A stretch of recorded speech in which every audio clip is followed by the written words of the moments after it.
In a world shaped by decades of tension, one conflict stands as a constant reminder of the past: the division of North and South Korea. For over 70 years, both nations have remained technically at war. Despite a ceasefire agreement, the threat of conflict never truly disappeared. But now, a rare moment of de-escalation has emerged. The loudspeaker broadcasts between the two nations have been suspended.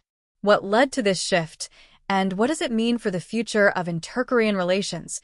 Since the end of the Korean War in 1953, North and South Korea have been separated by one of the most heavily fortified borders in the world.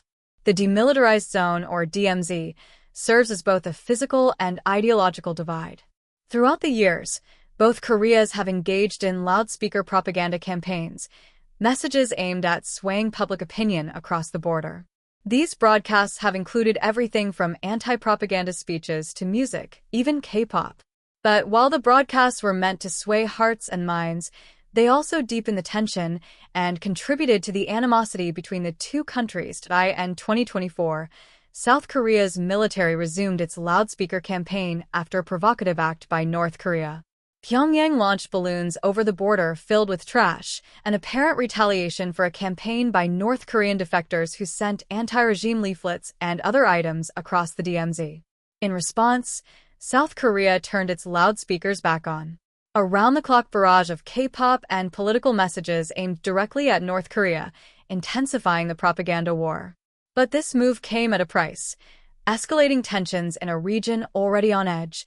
This month, newly elected South Korean President Lee Jae-myung, who took office with a vow to resume dialogue with the North, made a bold move. On Wednesday, South Korea suspended its loudspeaker broadcasts. The goal? To reduce military confrontation, build trust, and create space for dialogue.